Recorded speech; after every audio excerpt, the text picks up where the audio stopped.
Bonjour Nicolas. Bonjour Sylvain. Tu es avec nous devant la maison de la radio, parmi les premières troupes engagées ici. Tu peux nous expliquer pourquoi tu es là?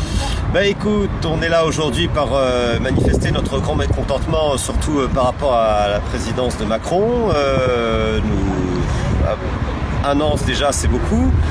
Et puis, nous estimons que le combat médiatique est un combat, un des combats à mener qui est le plus important, parce que Macron nous a montré que en étant vendu comme un paquet de lessive, on peut gagner. Donc il faut avoir la visibilité d'un paquet de lessive. D'accord. À la base, toi, tu milites pourquoi de façon générale? Qu'est-ce qui fait qu'au-delà de ce rassemblement, tu es quelqu'un avec une conscience politique? Alors, à la base, moi, on vit dans un pays magnifique. Moi, j'ai un grand amour de mon pays, de sa culture, de son histoire, parce que oui, monsieur Macron, il y a une culture française.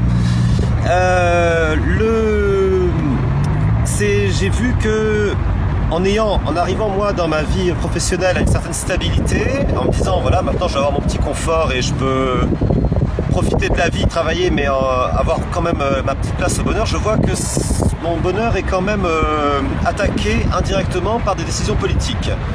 Je crois que la grosse prise de conscience, ça a été l'annonce du TAFTA, en me disant que très bientôt, à horizon de 10 ans, on va bouffer plus que de la merde. Et moi, je suis un sportif dans l'âme, mais je suis aussi un grand gourmand. Mais gourmand, ça veut dire de la bonne nourriture, pas de la nourriture à bas prix, pas de la quantité, c'est aussi de la qualité. Et c'est pour ça qu'il faut se battre. Dans le même temps où j'ai rejoint, on va dire, la dissidence, je m'étais inscrit dans une AMAP, et c'est là où j'ai redécouvert vraiment le plaisir des légumes simples et bien qui ont grandi naturellement. Ça n'a rien à voir. Ça a un goût, ça a une saveur que je n'ai trouvé nulle part dans les surgelés ni dans les légumes de supermarché.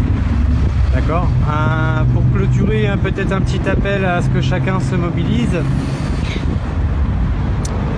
Bah écoutez les gars, là bientôt, on n'a plus d'électricité publique, on n'a plus d'autoroute publique, on n'a plus bientôt de train public, bientôt on n'aura plus d'école publique, on n'aura plus d'hôpital public, donc n'attendez pas. On me dit souvent, ouais mais regarde là, les Russes ils sont moins bien lotis, les pays en Afrique sont moins bien lotis. N'attendez pas d'être au niveau de la Russie ou d'un pays africain. C'est maintenant, on a les infrastructures. Il ne faut pas attendre de les avoir perdues pour les récupérer. C'est maintenant qu'il faut agir. Maintenant. Merci beaucoup.